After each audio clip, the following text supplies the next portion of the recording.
Assalamualaikum warahmatullahi wabarakatuh. Saudara-saudaraku yang dirahmati Allah Subhanahu wa taala. Semoga kita semua senantiasa dalam lindungan Allah Subhanahu wa taala dan semoga kita semua diberi rahmat oleh Allah Subhanahu wa taala. Saudara-saudaraku yang dirahmati Allah Subhanahu wa taala, akhir-akhir ini banyak sekali berita-berita mengenai tentang yang lagi viral, yaitu Yaimin versus Mbak Zahra. Diduga Yaimin ini diusir dari rumahnya sendiri oleh pihak RT dan warganya. Ini sangat menarik sekali ya saudara-saudaraku yang dirahmati Allah. Kok bisa ya seorang Yaimin, dia itu dosen UINS, dia itu adalah kiai, dia itu adalah tokoh juga, diduga tokoh PBNU, tapi kenapa dia sampai diusir dari rumahnya sendiri? Ini adalah salah satu kejadian yang sangat lucu. Kenapa sangat lucu? Karena menurut saya dan netizen ini, kok ada ya seorang yang punya rumah itu diusir dari rumahnya sendiri? Kan juga aneh.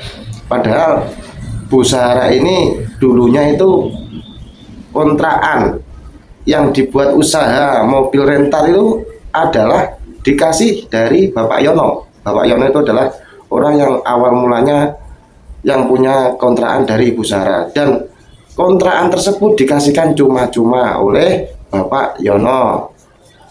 Banyak sekali video-video beredar yang menunjukkan bahwasanya katanya Yaimin adalah orang sedikit gila, diduga sedikit kurang waras, diduga banyak lagi lah berita-berita yang menyayangkan bahwasanya menyudutkan Yaimin, padahal beliau adalah salah satu dosen UIN yang ada di Surabaya. Bayangkan seorang dosen tidak tahu menahu gara-gara awalnya mobilnya Ibu Zahra itu parkir di depannya Pak Imin atau Yaimin.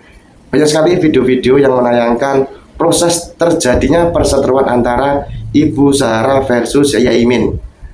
Di dalam video tersebut Yaimin kelihatannya banyak yang menyudutkan bahwasanya Yaimin agak sedikit gila, ada sedikit kurang waras, padahal Yaimin adalah orang yang sangat luar biasa. Beliau adalah juga dosen dari UIN. Saudara-saudaraku yang dirahmati Allah Subhanahu wa taala, inilah beberapa cuplikan video yang menunjukkan bahwasanya terjadinya perseteruan antara Yaimin versus Ibu Zahra. Saudara-saudaraku, monggo dicek untuk panjenengan sedaya, silakan. 100 jutanya mana? Ayo 100 jutanya mana? Hah? 100 jutanya mana? Dengarkan apa? Gak perlu didengarkan. Ayo, ayo mana? Ayo mana? Iya, gak usah. Ngomongin kamu gak masuk akal. Didengarkan mas sama apa? Gak masuk ke telinga saya. Tahu?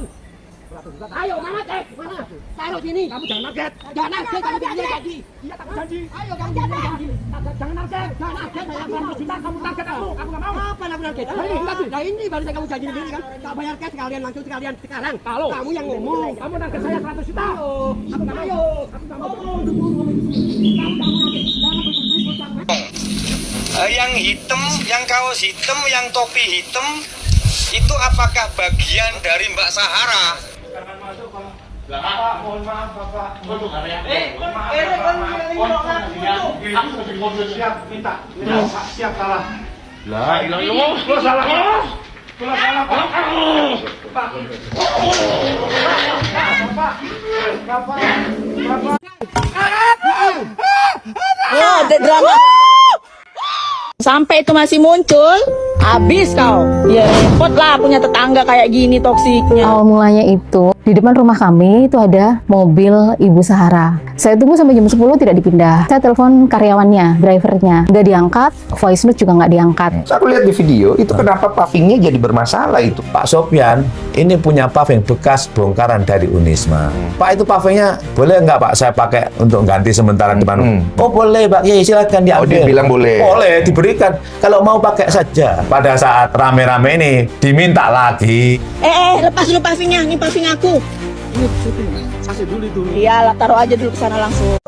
Saudara-saudaraku yang dirahmati Allah Subhanahu wa taala, ada juga salah satu video akun X yang menayangkan bahwasanya Zahra dilaporkan langsung oleh pihak Yaimin bahwasanya ada diduga tindak fitnah dari Zahra kepada Yaimin. Karena dengan adanya fitnah tersebut, Yaimin sampai diusir warga dari tempat tinggal tersebut.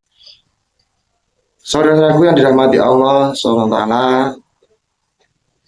Yaimin ini juga langsung bertemu oleh Gubernur Jawa Barat, yaitu Kang Deddy Mulyadi. Mereka di sana menjelaskan bahwasanya Yaimin itu tidak melakukan kesalahan.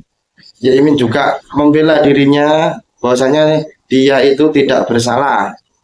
Bahkan di dalam perbincangan tersebut, Deddy Mulyadi diduga menegaskan bahwasanya Yaimin itu tidak bersalah. Saudara-saudaraku sekalian, ini adalah salah satu video yang saya dapat informasikan kan menyenangkan sedoyo bahwasanya Yaimin bertemu langsung kepada Gubernur Jawa Barat saking viralnya. Ini adalah satu video yang menayangkan Yaimin bertemu oleh KDM. Monggo untuk panjenengan sedoyo, silakan.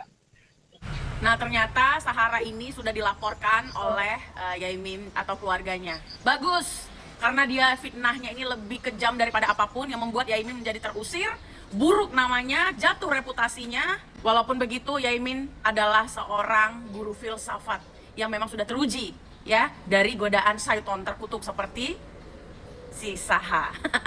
Sekarang dia diam kan? Nah, kata netizen, itu Kak suaminya tim sesnya wali kota, mau tim ses presiden sekalipun nggak ada urusan. Orang yang melakukan tindak kejahatan itu nggak dapat perlindungan dari siapapun.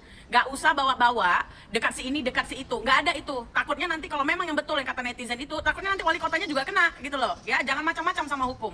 Hari ini presiden kita itu tegak lurus. Lu hati-hati pada semua ya. Persoalan sebenarnya yang ramai bukan itu. Yang ramai masalah dia parkir di depan pintu rumah saya. Sehingga sampai 2:30 saya nggak bisa keluar karena saya subuh ada ngisi jadwal di masjid. Di pintu depan pintu rumah parkirnya. Parkir karena jam 3 dini hari.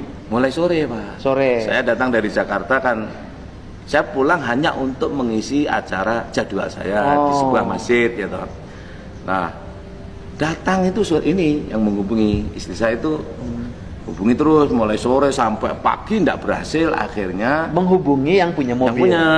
Yang punya mobilnya itu tetangga. Rental. Biasa 2 eret itu banyak. Saya dia usahanya merentalkan mobil. Mobilnya diparkirnya di jalan. Di jalan-jalan. Kalau sebenarnya punya parkir lahan, Pak, tapi terbatas. Nggak cukup. Akhirnya diparkir juga di halaman, termasuk di depan rumah saya, depan garasi. Depan garasi. Mobil Bapak nggak bisa keluar. Nggak bisa. Jadi saya mulai jam 2 telepon terus. Ini. Saya bangunkan Kang karena sejak sore malamnya itu nggak ada respon untuk memindah mobil. Saya bangunkan itu drivernya kan tidur di gazebo-nya terbuka semi permanen gitu. Saya bangunkan nggak bisa, telepon Bu Sahara. Bu Sahara itu siapa? Bu Sahara itu ya yang nyebarkan foto video-video itu di TikTok yang sampai viral. Ownernya rental Bu Sahara. Saya telepon, beliau bilang bangunkan anak-anak tadi maksudnya karyawan. Saya bangunkan lagi sambil goyang-goyang tubuh, nggak bisa. Lalu saya telepon lagi, bangunkan pokoknya Mbak sampai bisa, gitu jawabnya. Saya bangunkan nggak bisa, terus terakhir kali saya telepon, saya disuruh ambil kuncinya, kunci mobil di tempat biasanya, nanti pindahin sendiri Mbak, gitu. Terus saya yang mindahin. Bapak mindahin? Iya. Karena kan tempatnya ada fotonya. Yang sini sudah ada paving, yang sini belum. Belum Bang. Sehingga ketika gitu loh. Suaranya itu dianggap mengganggu. Ngegas sehingga Mbak Sahara itu keluar dari rumah dengan baju yang sangat minim. Saya sampai pakai baju. Saudara-saudaraku yang dirahmati Allah, saya ingatkan lagi kepada panjenengan sedoyo untuk tetap ikuti channel Kamit News supaya tetap bisa eksistensi dan bertahan di dunia YouTube. Kita doakan saja semoga permasalahan Yaimin dengan Mbak Sahara cepat terselesaikan dengan adanya podcast di Deddy Sumargo, adanya Yaimin bertemu dengan KDM. Semoga masalah ini cepat selesai dan ketemu mana yang salah dan mana yang benar. Akhir kata, sang kula kurang lebihnya saya mohon maaf. Assalamualaikum warahmatullahi wabarakatuh. Indonesia merdeka, semangat.